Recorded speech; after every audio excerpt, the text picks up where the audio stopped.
જય શ્રી કૃષ્ણ, રાધે રાધે. સ્વાગત છે તમારું સોનલ ડિવાઇન ભક્તિ ચેનલ ઉપર. મિત્રો, આજે આપણે પુરુષોત્તમ માસના અધ્યાયમાં આગળ ચર્ચા કરીશું. અધ્યાય 20મો પાવન પુરુષોત્તમ માસનું પવિત્ર વ્રત વિશે છે. આપણે જોઈએ કે આ અધ્યાય જે છે 20 સુધી અધ્યાય પહોંચ્યા છીએ આપણે. શું તમે પણ એવું વિચારો છો કે હજુ તો ઘણી ઉંમર બાકી છે, ધર્મ પુણ્ય પછી કરીશું? તો થોભો. અધ્યાય 20માં વાલ્મીકી ઋષિએ માનવ જીવનની એક એવી કડવી સચ્ચાઈ બતાવી છે જે સાંભળીને તમે આજથી જ બદલાઈ જશો. નદીના વહેતા પાણી અને પાણીના પરપોટામાં એવું તો શું છુપાયેલું છે જેણે આપણી જિંદગી સાથે સીધો સંબંધ છે? પુરુષોત્તમ માસના 20મા અધ્યાયની આ વાત જાણી લો, નહીં તો પાછળથી પસ્તાવો થશે. બધા શાસ્ત્રોમાં જે સ્થાન વેદોનું છે અને બધી નદીઓમાં જે સ્થાન ગંગાજીનું છે, એવું જ સ્થાન વ્રતોમાં કયા વ્રતનું છે? ચાલો જાણીએ આજના પવિત્ર અધ્યાય 20માં. શરૂઆત કરીએ. અધ્યાય 20 પાવન પુરુષોત્તમ માસનું પવિત્ર વ્રત. નૈમિષારણ્ય મધ્યે બિરાજેલા સૂત પુરાણીજી કહી રહ્યા છે, હે મુનિવર્યો, પૂર્વજન્મનો વૃત્તાંત સાંભળીને જેની તમામ શંકાઓ દૂર થઈ છે, એવો રાજા દૃષ્ટધન્વા ઋષિ વાલ્મીકીને પૂછવા લાગ્યો, હે મહર્ષિ, આપ કહો છો કે મેં પૂર્વજન્મમાં આ પવિત્ર વ્રત કર્યું હતું, પરંતુ મુજ અજ્ઞાનીને આ જન્મે આ પવિત્ર વ્રત યાદ નથી. માટે કૃપા કરીને મને આ મહાફળદાયી વ્રતની વિધિ તથા નિયમ વિશે વિસ્તારથી જણાવો. ત્યારે મહર્ષિ વાલ્મીકી બોલ્યા, હે રાજન, વ્રતોમાં ઉત્તમ એવા પાવન પુરુષોત્તમ માસના પવિત્ર વ્રત વિધિ વિશે હું વિસ્તારથી જણાવું છું. એ તું એકાગ્ર ચિત્તે સાંભળ. બ્રહ્મ મુહૂર્તે ઉઠી પ્રાતઃકાળેથી પરવારી પુરુષોત્તમ પ્રભુનું ધ્યાન ધરી ચિંતન કરવું. રવિવારે દાંતણનો નિષેધ હોવાથી માત્ર શુદ્ધ જળ વડે મુખ સાફ કરવું. સમુદ્ર તીરે અથવા કોઈ તીર્થમાં સ્નાન થાય તો અતિ ઉત્તમ, અને નજીકમાં કોઈ તીર્થ ન હોય તો સરોવર કે કૂવા કાંઠે સ્નાન કરવું. આ મધ્યમ સ્નાન છે. ઘેર સ્નાન કરવું એ સામાન્ય સ્નાન છે. વ્રત કરનારે રેશમી યા શુદ્ધ વસ્ત્ર પહેરવા, શિખાબંધન કરી દર્ભની પવિત્ર પહેરીને આચમન કરવું. કપાળમાં ગોપી ચંદનનું કે ચરણામૃતનું ચંદન ઉદ્ધપુંડમાં કરવું, કારણ કે શાસ્ત્રમાં જણાવ્યા પ્રમાણે ઉદ્ધપુંડમાં લક્ષ્મી સહિત ભગવાન વિષ્ણુ અને ત્રિપુંડમાં પાર્વતી સહિત શિવજી વાસ કરે છે. ત્યારબાદ ભગવાન વિષ્ણુના ચારેય આયુધો શંખ, ચક્ર, ગદા અને પદ્મ ધારણ કરવા. તેનાથી પાપોનો ક્ષય થાય છે. હે રાજન, ત્યારબાદ પ્રાણાયામ કરી સંધ્યા કરવી, જપ કરવા, સૂર્યને નમસ્કાર કરી ગાયત્રી મંત્રનું ધ્યાન કરવું.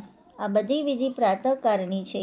આ બધું કર્યા પછી જ પાવન પુરુષોત્તમ પ્રભુની પૂજાનો પ્રારંભ કરવો. જ્યાં આસન કરવાનું હોય ત્યાં છાણનું લીપણ કરી ચતુષ્કોણ મંડળ બનાવવું. તેના ઉપર અક્ષતનું અષ્ટદળ બનાવવું.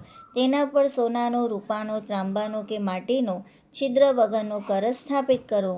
એ કળશમાં ગંગા, યમુના, ગોદાવરી, કાવેરી, સરસ્વતી આદિ પવિત્ર નદીઓનું સ્મરણ કરીને તીર્થોનું આહ્વાન કરવું અને કળશ પર ચંદન, અક્ષત, પુષ્પ વગેરેથી અર્ધ આપી ધૂપ દીપ નૈવેદ્ય ધરાવવું. પછી તેના ઉપર ત્રાંબાનું તરભાણું ઢાંકી પીતાંબરધારી પુરુષોત્તમ પ્રભુની સોનાની મૂર્તિની સ્થાપના કરવી અને એની પૂર્ણ શ્રદ્ધા ભક્તિભાવે પૂજા કરવી.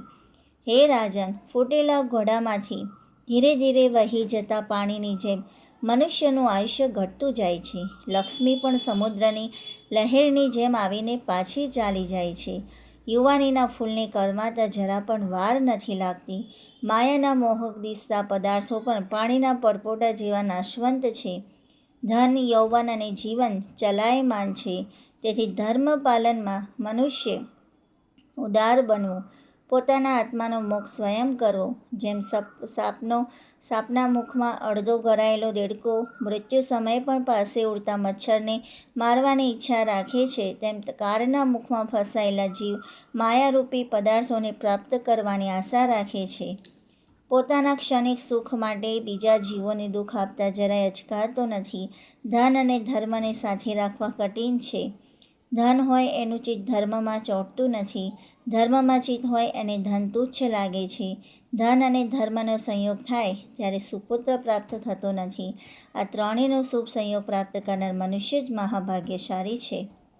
હે રાજન, પાવન પુરુષોત્તમ માસમાં થોડા ધનથી મહાન ધર્મનું પાલન થઈ શકે છે. માટે સ્નાન, દાન, જપ, ધ્યાન, પૂજન અર્ચન કરી પુરુષોત્તમ પ્રભુની કથા શ્રવણ કરવી. હે રાજન, જેમ નદીઓમાં ગંગા ઉત્તમ છે, તેમ વ્રતોમાં પુરુષોત્તમ વ્રત સર્વોત્તમ છે.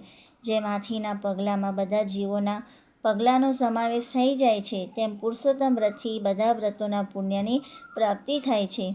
જેમ બધી નદી ગંગાજી નથી, બધા વૃક્ષો કલ્પવૃક્ષ નથી, બધા રત્નો ચિંતામણી નથી, બધી ગાયો કામધેનુ નથી, બધા પુરુષ રાજા નથી, બધા શાસ્ત્ર વેદ નથી, એમ બધા વ્રત કે પુણ્ય પુરુષોત્તમ માસ સમાન ફળદાયી નથી. માટે સુપાત્ર બ્રાહ્મણના શ્રીમુખે આવા વ્રતની પાવન કથા સાંભળવી અને એને યોગ્ય દક્ષિણા આપી તૃપ્ત કરવો. તો મિત્રો, અહીંયા અધ્યાય 20 પૂરો થાય છે.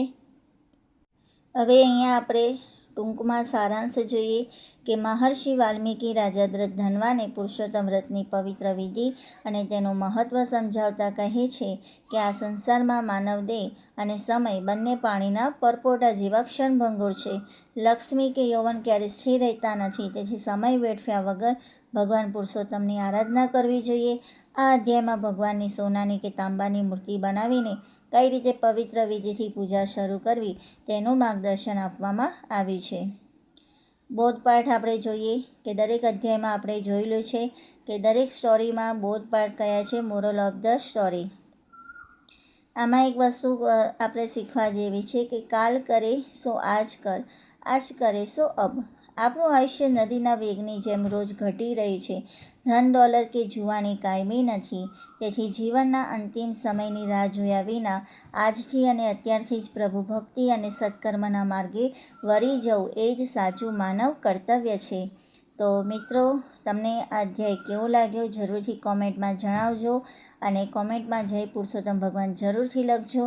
અને આવા જ આગળ કાલે આપણે જોઈશું અધ્યાય 21મો અને સરસ રીતે પ્લેલિસ્ટમાં અધ્યાય મૂકેલા છે, તો ચોક્કસથી જોઈ લેવા.